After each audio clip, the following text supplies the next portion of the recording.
This is the BiggerPockets Podcast, show 430.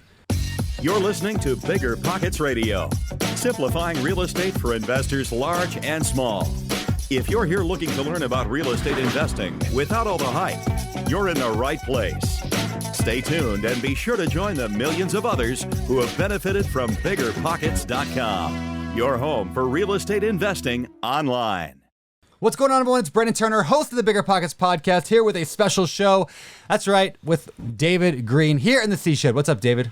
What's going on, Brandon? It is awesome to be doing a show in the Sea Shed. That's becoming a bit of a tongue twister. Sea Shed, She Shed. Yeah, this is a cool way to close up 2020. Yeah, speaking of 2020, the show is actually about 2020. It's about the end of 2020. And so what David and I are going to be doing today is breaking down some of the best pieces of advice we've gotten all year from some guests. We're going to be playing little clips and then talking about them.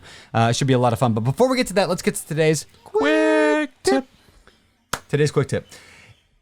It's the end of the year, which means that a new year is beginning. And if you're watching this in the future, ignore that. But regardless of when you're watching this, if you have not sat down and spec'd out what you want your year to look like, what's the outcome of the end of the year, what amazing things you want to get accomplished this year, don't just say, oh, I know I should do it. Do it. Like, take the time to do it.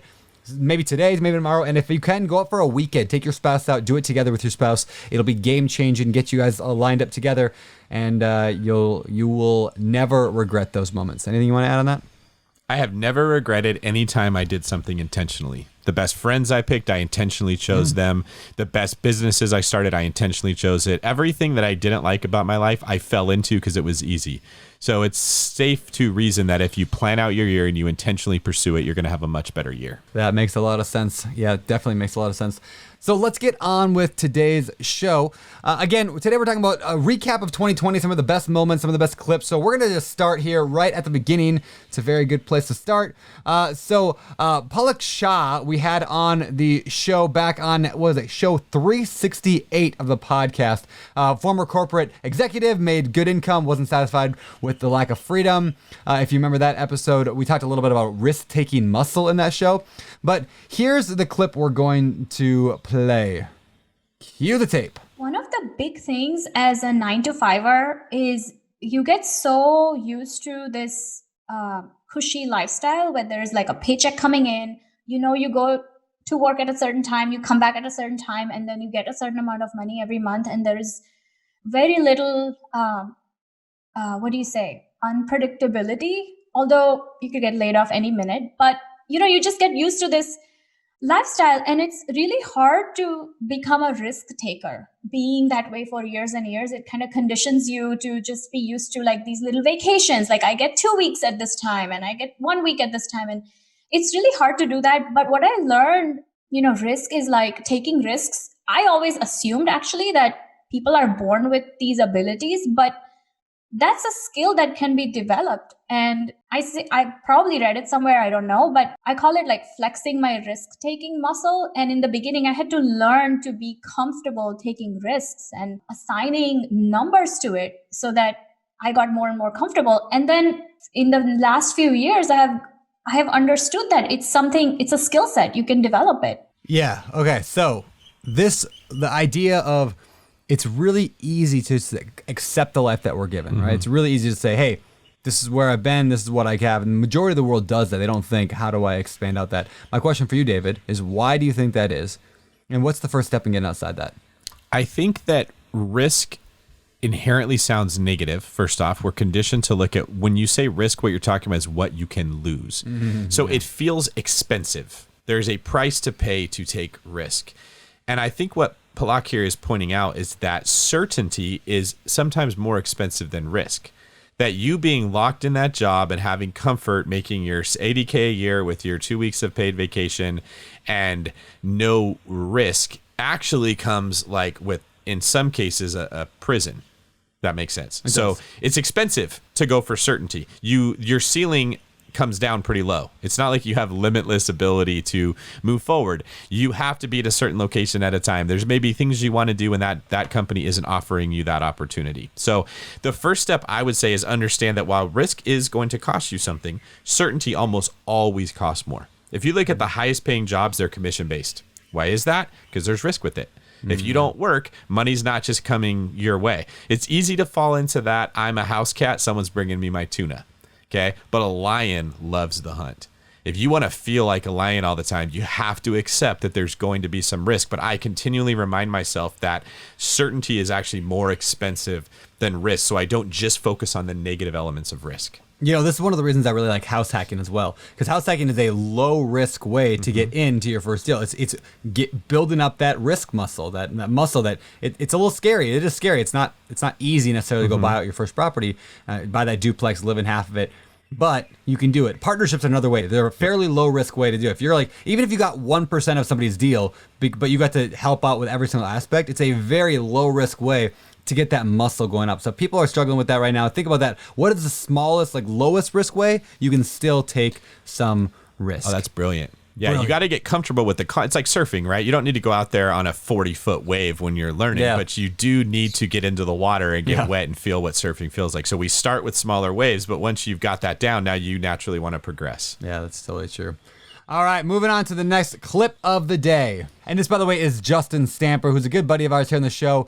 He's the guy from Zombie House Flipping. If you've seen that, he was on episode 375. That's where this clip comes from. In my opinion, the most important thing we can do right now, aside from like be a community, stick together and quarantine so we can beat this, as an investor and a businessman, one of the most important things we can do is like still continue to pay our vendors on time and also pay our investors on time, because like, I don't want to come out of this known as the guy that called his hard money lenders and asked for 12 months forgiveness. Like, I don't want that reputation. I want to be the guy that was like, oh, damn, when everything shut down, we did work for Justin and he still paid us. You know, I just put a new roof on a house last week on the spot, $15,000 check. I mean, obviously I don't want to write that right now, but at the same time, I respect my roofers and I still want to do business with them. So right now we're like consolidating, trying to keep like a bird's eye view on it. I hope and I think people are like, if they're listening to this, like they're obviously like engaged and trying to see what's going on. But what I'm also seeing a lot of is like people giving wild financial advice on Instagram and Facebook and like telling people like, now's the time you need to get in and like, look at these Forex moves we're making. Look at what we're doing here. Like, get involved, and I'm like, no, that's bad advice, man. Don't tell that to people right now. Like, people need to, I'm not saying like everybody needs to shut down, but you don't want to catch a falling knife, and that knife hasn't hit the ground yet. So I think for us, what we're doing is just trying to stay involved, trying to stop the bleeding and keep a bird's eye view on things, but definitely not rushing to buy any new rehabs right now. Because our market went from being like one of the hottest markets in America, sell a house day one on the MLS, to now who even knows who's even looking at houses at the moment. Yeah. So I love that advice about like reputation mattering so much more than even profit during this time. Now, here we are almost a year into this COVID mess, and we're still not all the way through it yet, right? We don't know what 2021 is going to hold.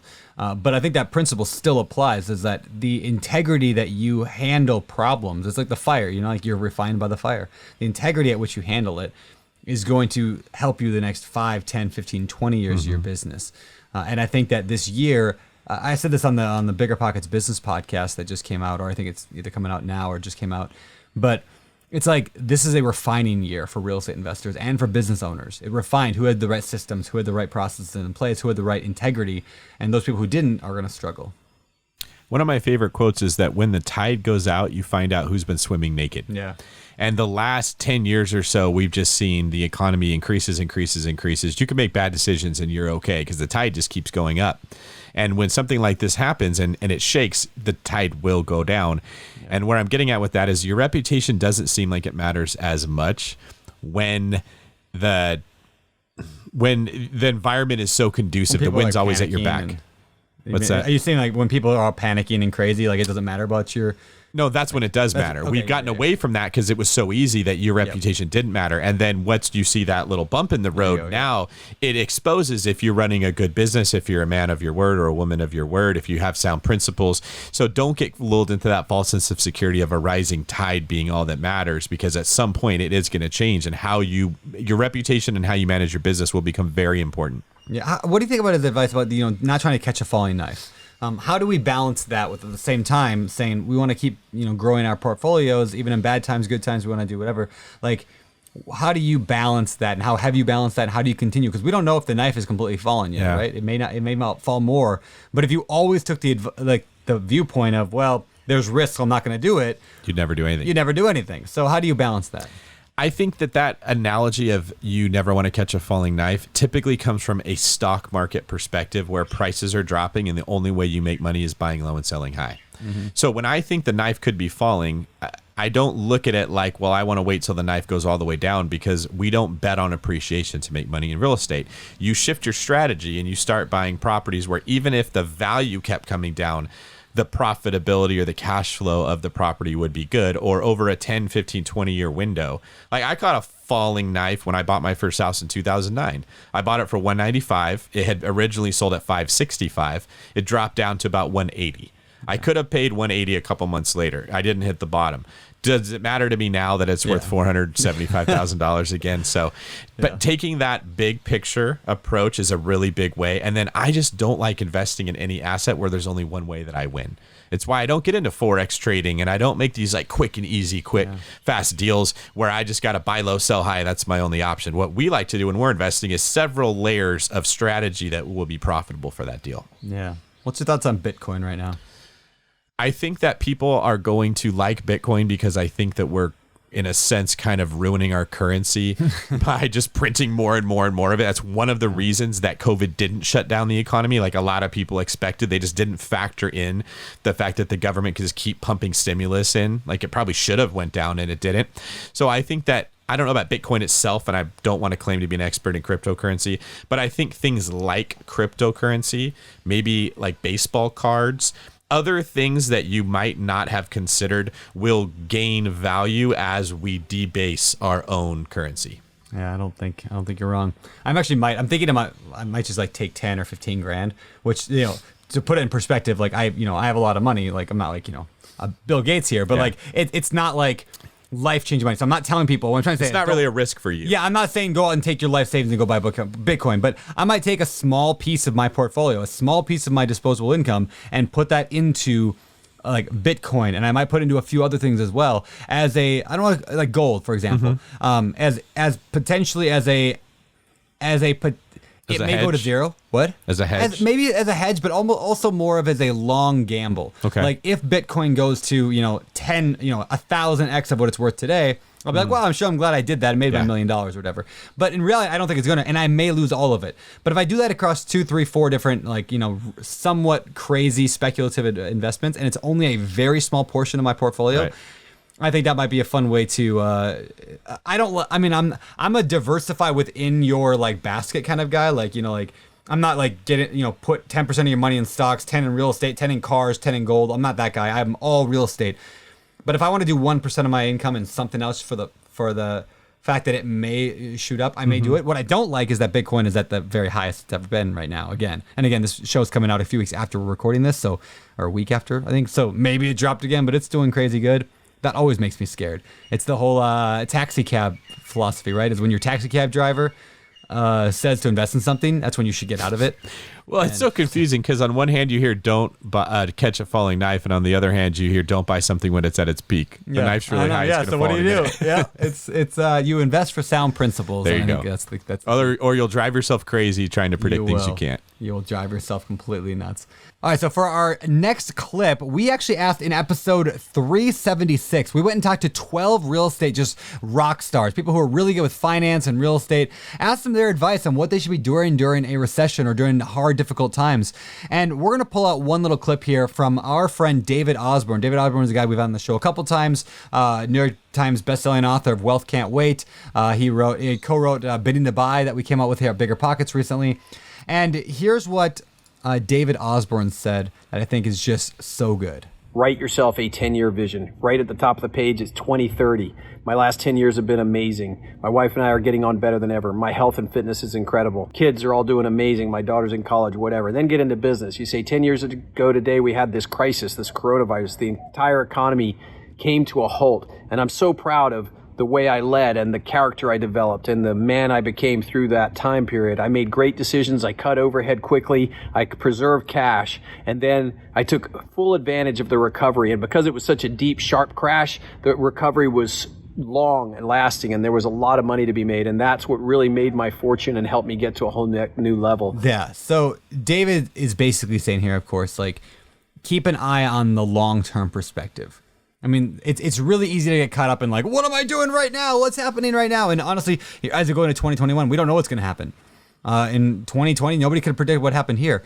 But when you have a long-term 10, even 15, 20-year outlook on your life, you realize like this will be a blip, but it's not going to be like a life-changing necessarily blip for most of us. It'll be a life-altering blip, but not like life-ending, right? It's kind of like what I said, where when I bought that house at 195 and it dropped to 180, I was kicking. Imagine the emotions I was feeling. You're an idiot. Why are you doing this? You should have waited. You bought too soon. You don't know what you're doing. And that moment over that couple of months, that's how I felt.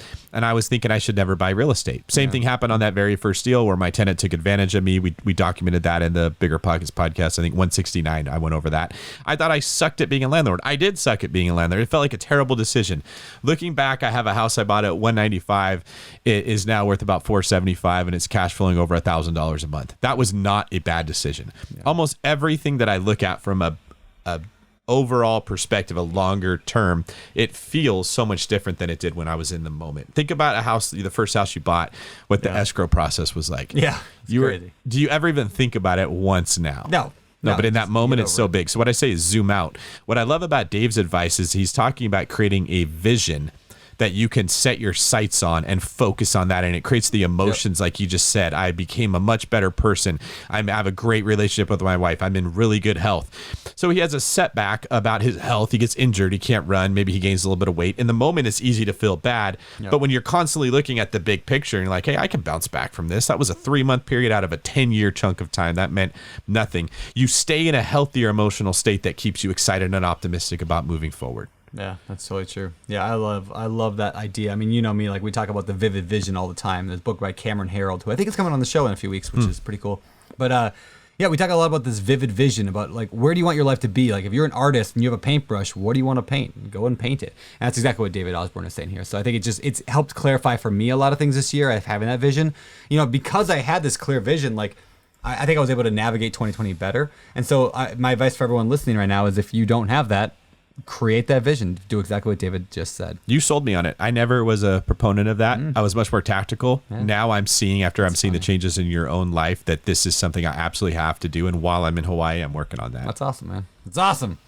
All right, moving on to the next clip today. And that was David Osborne. Next one is Thach Nguyen. So Thach was on episode number, let me pull it up here. Episode 395 of the BiggerPockets podcast. You guys remember Thach? He was a hilarious, amazing dude from the Seattle market who, I think he was up to $100,000 a month in passive income. The guy is just a beast when it comes to real estate. Awesome energy. Still door knocks, even though he's a multimillionaire. You probably remember that little thing. No excuse attitude. And he talks a lot about paid off houses. He was one that normally we talk a lot about leverage, but he pays off a lot of houses and the peace of mind you get from that. So with that said, let's pull up the clip from Thach. I accumulated the number of doors I needed. So I know that if I had those many doors, I'll get in like 25 grand. Once I accumulated the number of doors, and then I call it phase 2, which is I started to pay them off. Okay. So phase 1, I accumulated. Phase 2, then I pay it off. And once I got that out of the way, now I am out of the rat race. Now I can go ahead and increase whatever I want, but I'm doing it because I want to do it, not because I have to do it. That's cool. Yeah, there's a lot of debate on whether or not you should pay off properties. Let's have that debate real quick here, or there's a discussion. You could pay off a mortgage at 4% interest, and then it's basically like you're making 4% of your money, which people say is stupid from a financial standpoint. But then the beauty of having them paid off is that nobody can come take it from you. Dave Ramsey all day long would fight for pay them off as quickly as possible, or just buy them for cash. That's right. So how do you look at the debate, and where do you find yourself in there? Yes. So that's a good question. I get that question all the time asked. For me, I gone through this cycle now. This craziness going on right now. This probably not maybe the fourth or fifth time I've gone through some crazy stuff. And by craziness, you're talking about the coronavirus. Yeah, the coronavirus right now. I gone through the 2008 crash. But the bottom line is you got to have peace of mind at some point on this journey. If you always buy to keep buying and leverage to keep leveraging, borrow to keep borrowing, right? And you don't ever have paid off, you don't really have the true peace of mind. I mean, why are we doing all this for, right? Not to create more stress for ourselves. I will get older. I'm 50 years old. As you get older, you want peace of mind. And so in my opinion, what I learned from my mentor is figure out how much money do you need to live comfortably if everything was free and clear. And at that time, I said, if I had 25,000, if it's free and clear, so I'll be very comfortable. He said, well, let's make that the first benchmark. Let's figure out how many doors you need to have, and let's get those paid off out of the way so that you can have peace of mind. Then after that, if you want, you can grow how much more passive income you want, but your house is free and clear. You know what I mean? You don't have to worry about selling right now. There's a lot of real estate agents in Seattle right now that are scared to shit right now, or even just in anywhere through America. But in Seattle, since we are the hot city right now with this virus, can't nobody sell no real estate. Well, imagine this go for 2-3 months. They're all gonna go, broke, let alone what they're gonna do. So I think at some point, the peace of mind is worth a lot of money. So what I learned from my mentor is figure out how much money I need to have to be out of the rat race, and then get that out of the way, get my house paid. I live in a big house in Mercer Island. This house is like over $3 million, it's free and clear, right? And I get everything out of the way. And after that, I go and invest and grow my net worth and grow my passive income because I want to, and it's fun now. It's not because I have to. That's, to me, now I got a line of credit on all my property if I never need to get to them. But the other thing that, David, you said, why I still sell real estate, because that's new cash coming through the front door every single day. Yeah. I flip houses, not because of flip. I flip houses to bring the cash flow that come through the front door so I can actually buy good rental property. So that's the reason why I say pay off your property so you get out of that rat race first. And then after that, you can have mortgage on the other property if you want to. All right. So that advice from Thach, his idea of peace of mind, I something like that like just resonates in my soul so much. Like just having that like peace that no matter what happens, I'm okay. And I think this year was a good reminder of why leverage is not always the best advice. Like sometimes it's okay to pay off some properties, and I've been working at that this year as well, and I hope to continue to, because there's something nice about like, what are you building for? If you're looking for that peace of mind, why not relax a little bit and do that? What do you think on that? I think that's why you need to have your vivid vision. Yeah. Because from my perspective, having paid off properties, it causes me anxiety. I've got about 8 right now, and I'm constantly trying to figure out what do I need to do to get those refinanced and where would I put the money. I don't have peace of mind because I've got this equity sitting out there that's not working for me. But my vision for what I want is much different than Thach's, where he was basically saying, look, I want to take risk, but I don't feel comfortable doing that while I have a family and they need to be taken care of. So I'm going to earn the right to take risk by creating enough security on this side. I think that's brilliant. Yeah. He said, you pay everything out, then you can do whatever you want. Then he goes and rolls the dice and he has a blast and he built an empire. He probably wouldn't have if he was constantly worrying, will my family not eat if I fail rolling the dice? So having the vision will make it very clear whether you should leverage, whether you shouldn't, how to go about doing it, what type of property to buy. And what we really see from people is saying, well, what are they doing? So I should go do it like for myself. But if their vision's different than yours or different than mine, then it doesn't make sense to follow what one of us is doing or what Thach is doing himself. Yeah, that's 100%. Yeah, I think knowing yourself, knowing what you want, and not just taking blind advice from some random person on the internet because they said to do this. You think about what do you actually want. Now, there's a really good book out there called Lifeonaire, Lifeonaire. It's like Millionaire with Life. I've mentioned it before on the show, but I really like it a lot because it's all about that. It's like designing a business and investment like world, like whether it's a business or you're a real estate investor, around your life rather than the other way around. So you're not saying, I'm gonna do all this real estate stuff and then I'm gonna fit my life in where it fits around that. You're saying, what do I want my life to look like? And then I'm gonna build a business that supports that. And for many people, the idea of just having more freed off properties is such a powerful thing. I mean, if paid off properties again give you that security you want, for some people that's the opposite of security. They want to get that money working. They want to they want to grow faster. I mean, the more debt you use, the faster you grow, but it's the more risk you are. So the more risk you have. So there's definitely a balance there. So again, that whole interview with Thach was just like fire. Like he was just like spitting so much good stuff on that show. So if you ever run out of motivation, that's when to go listen to. Yes, He'll get 100%. you fired up again. Yeah, 100%. All right, so moving on to the next clip. The next clip we've got, our buddy Tarl Yarber, who actually I think was here earlier. Tarl actually was on show number 398 of the BiggerPockets podcast. He's flipped hundreds of houses, but then he had not owned any single rental properties.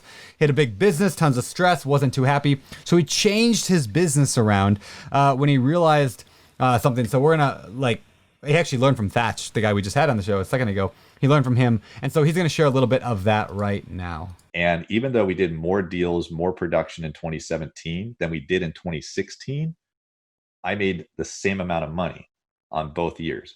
Personally, me. My company made more money, but we had more overhead, more stress, more hours into it. And at the end of the day, I personally had the same reward doing less work in 2016, if that makes sense. And so it was a wake-up call for me to go, like, something's broken here. And I don't like this. And why do we keep doing this? Because the thought of repeating another year, this sucks, right? So luckily, you guys just had Thach Nguyen, right, who was on your guys' podcast recently. He's a really good friend of ours. He had a little thing that he was doing, and I went to it to go hang out with him. And it was like that perfect crystal moment. I could have probably heard somebody say this 100 other times, read in a book, and ignored it completely, right? And I probably did. But he said it at that moment. He said, the key right now is most people build their business and then take their life and try to get their life to fit their business, whatever they have left over, right? Instead, why don't people do it the other way around, where they figure out what kind of life do they actually want to live and then design their business to fit that lifestyle? And I'm like, what? Yeah. You could do that? So why aren't we doing that? And it was like that perfect, it was like, aha. My wife and I need to sit down for a second and figure out, what do we even want our lives to look like? Because we never took the time to do that. And if I didn't have those failures at the end of 2017, and I actually got what we originally wanted on our business plan, I wouldn't have had time to even think about that stuff. We would have just been growing, right? And going. I would have still hated it more. So that was the aha moment. And at that point, my wife and I sit down for 3 Saturdays in a row with white butcher paper out. And we started mapping out, like, what do we want our actual life to look like on it just next year? Let's just start with 2018. What do we want 2018 to look like? Because I've had a struggle with thinking long term for a really long time, because I was like, I couldn't even think past 6 months or a month at times and stuff. And so we worked on 2018 and we said, what do we want to do most? What would make us most happy? So the funny thing about this clip is that Tarl, who's a friend of ours, right after we recorded this episode with him, like an hour later, I called him and I was like, Tarl, you said on the interview we did with you, and it's not on this clip necessarily, but you said your favorite thing in the entire world is diving. Like, just, you love to dive. Why don't you come to Maui for the winter and come hang out and dive more often? And he goes, that's a really good idea. And like, he took the advice he just gave and he built his life around it. And now Tarl is here. He's a block from me, just like Josh Dorkin's a couple blocks from me. And now you're right here with me in this room. Also because of advice you gave where you said, David, you have some decision fatigue. Why don't you come to Hawaii and get away from it all and get some perspective? Got you out here. So it's interesting that that Tarl came out here. And again, that it's similar to what we just talked about, this book Life in Air that I mentioned, and building your life around it. Tarl's a great example of that. He leads his life by his lifestyle at this point. Like, what does he want his lifestyle to look like? And he builds his business around it. How are you doing that in your business, David? Well, I really didn't put a lot of thought into that until this trip. So getting away from it was a really big help for me. What I'm doing now is this is not something I would totally do normally.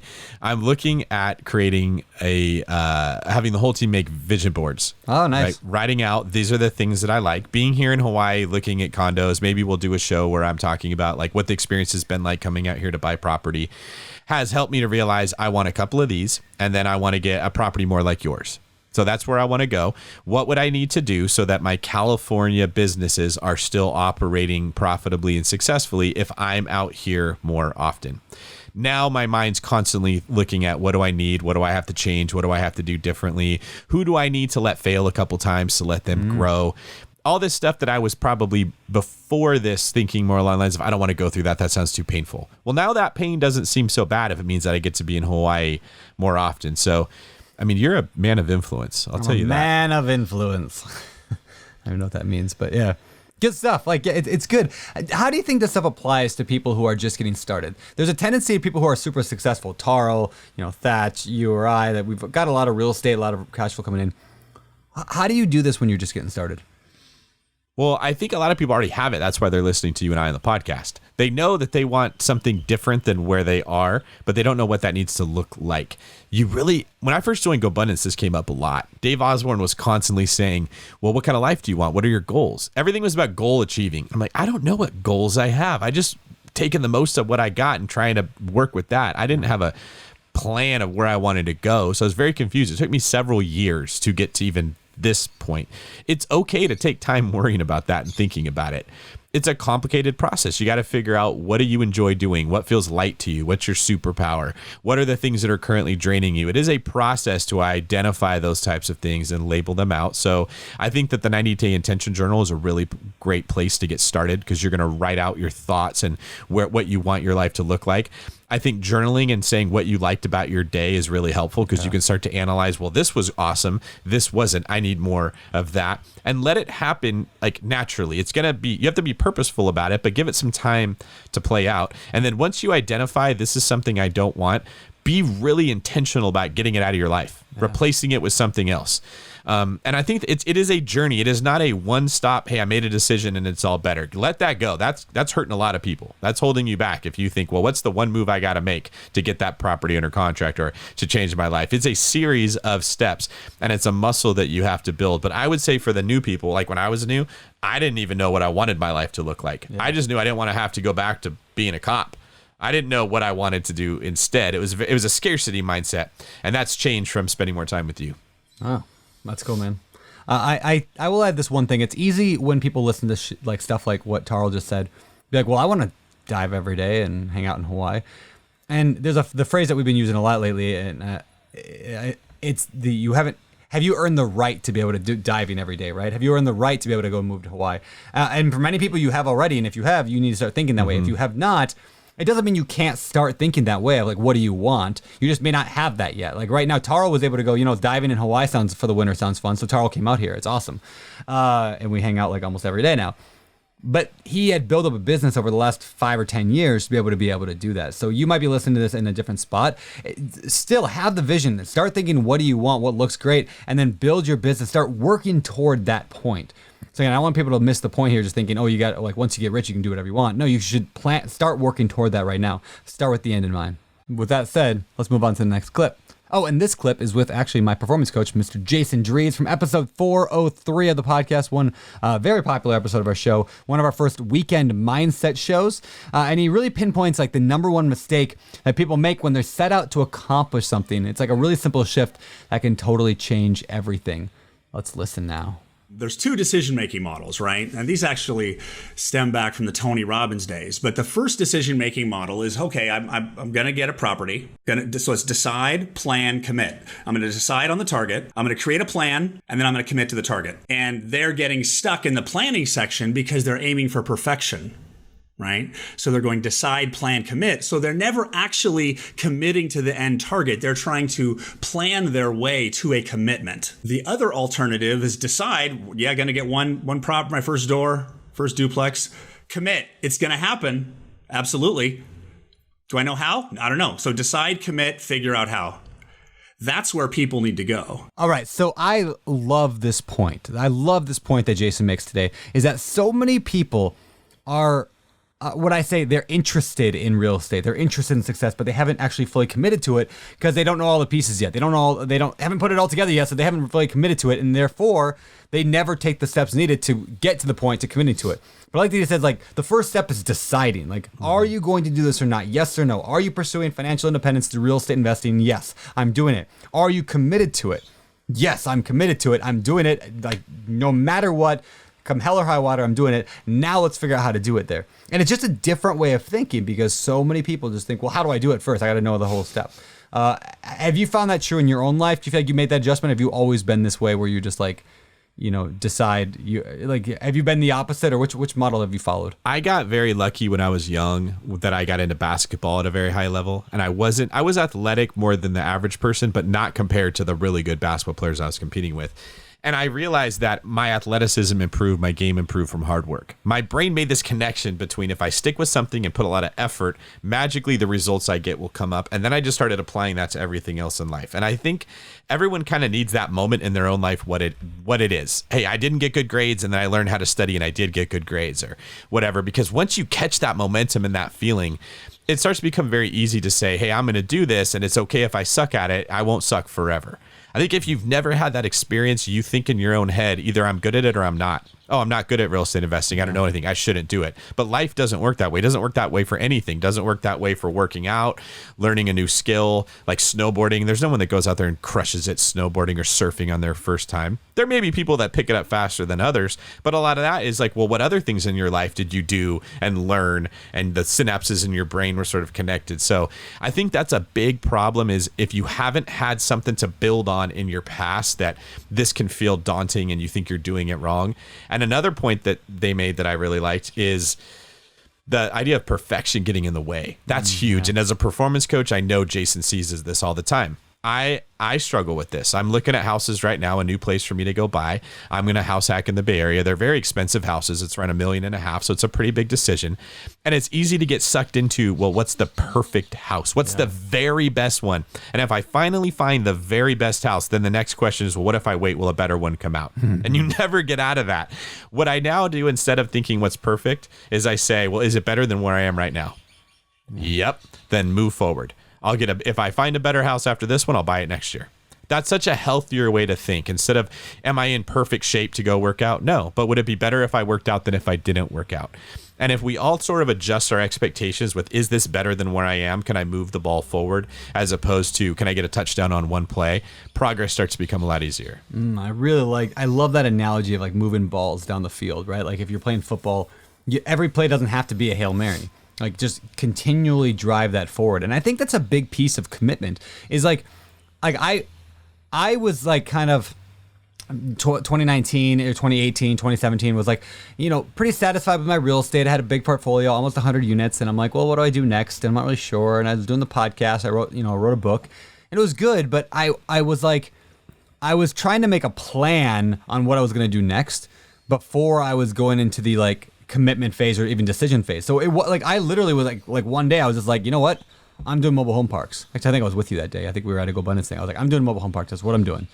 And then it was like, I committed to it. I'm doing this no matter what. I was in. And commitment is oftentimes, it's something we say. We can be intentionally committed to something, but then commitment is reinforced by the actions that we then take repeatedly. Right? So if you're committed to losing weight and then the next day you're going to McDonald's for every meal, and then after that you're getting Pizza Hut for every meal, and like you're just continually eating fast food and junk food, are you like you're not really committed? You're just desiring it, right? There's a huge difference between desire and commitment. So I was like, I decided I'm doing it. I'm committed to it. I started taking little actions. I started moving the ball down the field, and as a result, that I figured out the plan along the way. It's like jumping out of an airplane and building your parachute on the way down. Like I figured out the plan. I made a lot of mistakes the first few months and even in the first year. I did things I wouldn't do again. Hired people I wouldn't hire again. But each of those things taught me a little lesson, and we learned what better ways to do things, what not. And so like because of that now is why I think have grown so much. So it's just a different model. It's the decide, commit, then plan model. Every good football player knows that the big plays come out of what you learned on the smaller plays. You run the ball, you start to notice that they're bringing their safety up to try to stop that run. That opens you up for the big play. Real estate investing is the same way. I'm analyzing deals, I'm making progress, I'm getting base hits, and then boom, because I'm in the game, an awesome deal crosses my path that I never would have saw if I wasn't moving the ball forward. So just adjust your expectations. It's okay if you're not on your very first deal crushing it. It doesn't have to be perfect. In fact, if you're trying to be perfect, you're probably going to get passed up by everybody who's not. Yeah, that's so true. All right, for our last clip of the day, we're going to bring in Amanda Young. So Amanda Young was on show number 422 just a little bit ago. Amazing show. A single mom who lost her job, had no other options than to make real estate work. So let's hear from Amanda right now. All good. my bills are paid through my rental income, my mortgage, groceries, gas. I do not live an extravagant lifestyle. My house is just a normal house. I drive an old beat up Toyota as a work truck. You know, if you're not extravagant, then you can kind of get to a point where you don't have to have a W-2 income. And what happened for me was the W-2 income was really holding me back in a lot of ways. I did not have time to devote to real estate. Real estate was my passion because between the time I bought my second rental and then started my flipping business, I did have to go out and get another W-2 job. And that really hindered my business in a lot of ways. But I had to do what I had to do. The end of 2018, corporate America quit me. And my boss at the time sat me down and she says, and Kristen, I love you. Thank you so much. But she sets me down and she says, Amanda, this is not your passion. Your passion is real estate and you need to follow your passion. I have to let you go because I was in a sales position. I didn't meet my numbers. So she let me go, but she says, this is where you need to be. This is where you excel at. This is what you're passionate about. And one day I'm going to see you on TV. And she saw me on TV. I was on the Discovery Channel for doing what I do. That's so cool. Yeah, I love that story because if you listen to the whole episode, she was buying like houses with sinkholes, like problems. Remember that? Yeah. And super cool niche. Yeah, super cool niche. And she ended up being on Discovery Channel for that thing. So, but I just, this is such a powerful statement from her, this idea of, if you keep your expenses low, like generally low, when you're trying to build financial freedom, it's so much easier to get out of the rat race. In fact, I do this webinar, you do them a lot too, but we do these webinars every week for Bigger Pockets. And a lot of times I have a poll that I pop up. I say, how much money do you need to pay your bills? Like level 1 financial freedom. I like to say there's 3 levels, right? Level 1 is like, I can pay my bills. Level 2 is I can buy a jet. Level 3 is I can buy the New York Jets. So there's like the 3 levels, right? So level 1, what do I need to be able to do that? Pay my bills. Some people say $3,000 a month. Some people say $2,000 a month. But like, I would say a good chunk of them say $15,000 a month, $20,000 a month, $25,000 a month, just to pay your bills. And I'm like, man, the job is so much harder for those people than it is for the person that needs $3,000 a month. So when I was 27, I hit $3,000 a month. I was able to quit my job. And because of that, I was able to go invest all my time into 2 things, BiggerPockets and my real estate portfolio. And because I had that, I kept my expenses fairly low, and then I just creeped up from there. Rather than making expenses high with your job, and then always struggling and never being able to leave your job. So if there's like, there's a lot of advice I'd give people, but like if you're listening to this right now, is keep your expenses low if you're not yet at that financial freedom number, and then just scale with your cash flow rather than scale with your job income. And that's so hard to do. I'm so glad you shared that story, though, because I would think looking back, if we said, how did Brandon Turner become the legend? That was a big component of it, is you made yourself pivotable. You weren't weighed down. You could make adjustments. You could take risks. You learned faster than other people did. Amanda was one of my favorite interviews of the year. And her story reminds me of a scene in Batman. I'm a huge Batman fan. I love the Christopher Nolan movies. And there's a scene where they're all stuck in a prison. And let's say that prison would be not being financially free. And the worst part of this prison is you can actually see the way out. You just climb up a wall and you can get out of there. So it torments you because you're looking at this carrot that you want so bad, but you're reminded every day, I can't climb that wall. And I think that's how a lot of our listeners feel. And the problem with getting out of that prison is you had to climb a wall and make a jump from one rock to another. And they would all tie a rope around their waist. So if they missed the jump, the rope would catch them. That way they wouldn't die. It would hurt, but they wouldn't die. Yeah. And nobody could make the jump.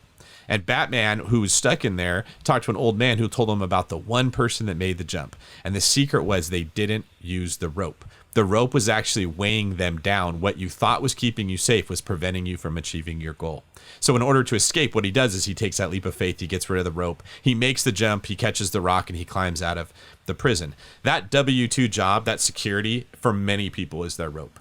They're looking up and they want to get out. They've tried a handful of times, but that security was too heavy and it kept them from making the jump. So what Amanda realized was, hey, corporate America fired me, or corporate America left me, whatever that was, is a funny way of saying it. So she didn't have that rope. So she stumbled into this she went and made it because she had to. She didn't have that thing weighing her down.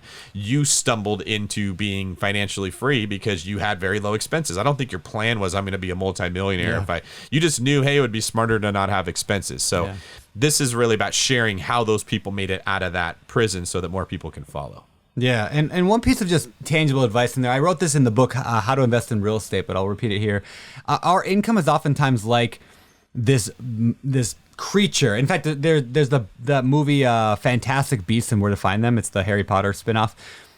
In there's this creature called like the Akami, and this thing will grow to whatever size container you put it in. So they put it in a teacup, it's the size of a teacup. You put it in a bus, it grows to the size of a bus. Our finances are just like that. They grow to whatever size container you put it into. So if you just make 10 grand a month at your job right now, if you're listening to this, you're making 10 grand a month at your job, my guess is you're spending between $9,000 and $10,000 every month. You might have a few $100s a month you set aside for savings. You might have something, but everyone spends to what they make for the most part. And it's very rare to find people who don't do that. But those who do, I find most of the time follow this exact principle I'm going to say here, and that is to find a way to shrink your container. And you won't even notice it. So if all of a sudden your container was only $8 grand a month, you would spend $8 grand a month. You would not notice, you wouldn't be cutting back. You wouldn't notice anything missing. You'd just be spending $8 grand a month instead of 10. And then if you made that container 7, you probably wouldn't notice that either. Maybe you got down to like 3, you would notice, or 4 or 5, and maybe it has to happen slowly over time, but find ways to reduce your container. How do you do that? By having money sent from your direct deposit. If you have a job that is direct deposit, have it sent to another account that you don't have easy access to without online banking or whatever. Have it sent to another system. Pull more of it out into a Roth IRA. Things like that. Ways to divert your money so it doesn't land in your account. Now, who's the best at understanding this and forcing us to all do this? The U.S. government, right? They don't tell you at the end of the year, pay us all the tax money you owed us. They take it as soon as it comes in. They take it when it comes in. And I mean, I've known numerous entrepreneurs, in fact, most of them, who they make a bunch of money throughout the year, whether it's being a real estate agent, whether it's being, whatever they do. And then at the end of the year, they spend all their money. They have no money for taxes because it's really, really, really hard to set that money aside every month. I mean, I've done it. There's been many times I've done it. I've spent the money I've set aside for taxes. And it's like, I got to scramble at the end of the year.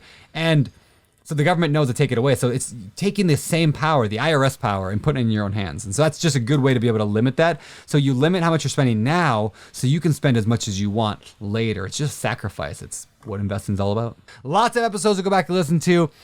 So if you are looking for something to do over this holiday break or in the new year and you want to fire yourself up, go listen to these episodes we just talked about, or go find one maybe that you have not listened to.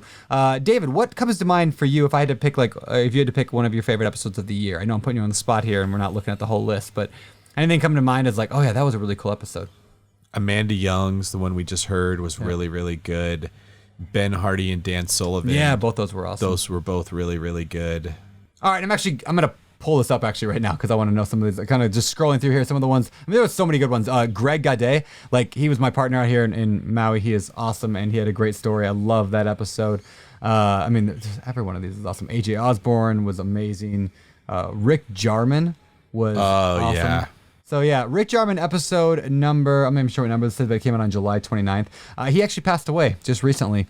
And he was Real Estate Old School on Instagram. Amazing guy, amazing dude. But sounds like he got the coronavirus and hundreds of thousands of other Americans didn't make it, which is terribly sad. So go back and listen to that episode. Maybe that would be a great one to go check out and listen to. And again, everything we talked about today, plus, I mean, there's so many on here. I could list every one of these. But yeah, well, we'll keep them coming in 2021 as well. So thank you guys for being a part of the BiggerPockets podcast. If you haven't yet left us a rating and review, we'd appreciate that. And I'm going to let David take us out of here. All right. Thank you guys. Hope everybody had a great 2020. Let's go crush it in 2021. BiggerPockets for the win. This is David Green for Brandon the Fantastic Beast Turner, signing off. You're listening to BiggerPockets Radio, simplifying real estate for investors large and small. If you're here looking to learn about real estate investing without all the hype, you're in the right place. Stay tuned and be sure to join the millions of others who have benefited from BiggerPockets.com. your home for real estate investing online.